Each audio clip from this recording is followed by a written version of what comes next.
Good afternoon, friends. Today is Saturday. It is June the 20th, and here's today's daily devotion.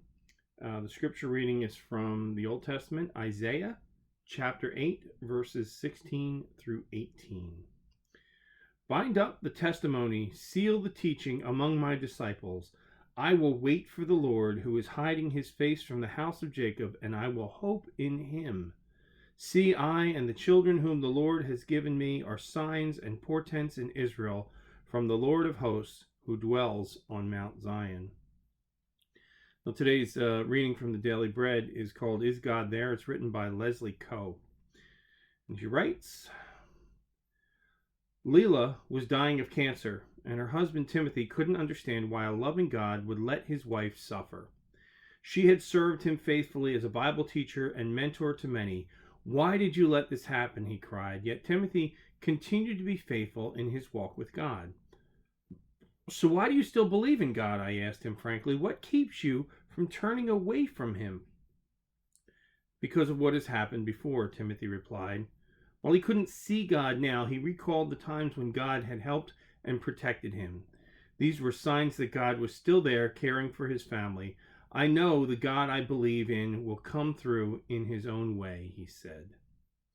Timothy's words echo Isaiah's expression of trust of trust in Isaiah 8:17. Even when he couldn't feel God's presence as his people braced for trouble from their enemies, he would wait for the Lord. He trusted in God because of the signs he'd given of his continuing presence. There are times when we might feel as if God isn't with us in our troubles. That's when we depend on what we can see of his works in our lives, in the past and present. They're the visible reminder of an invisible God, a God who is always with us and will answer in his own time and way. I think this is really fascinating because we talk about this a lot. We talk about it in the for me at least, in the context of having a testimony, right? Many of you have heard me talk about, what is your testimony? What has God done in your life?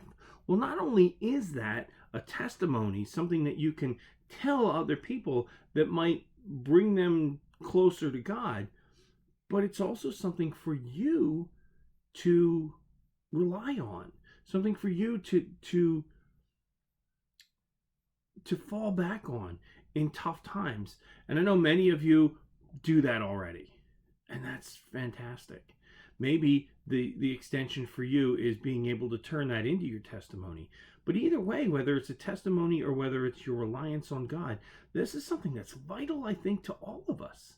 Having the ability to look back and know where God has been at work in your life and to lean on that in the tough times. And to use that as a tool to witness, a tool to tell people who Jesus is and how Jesus has changed you.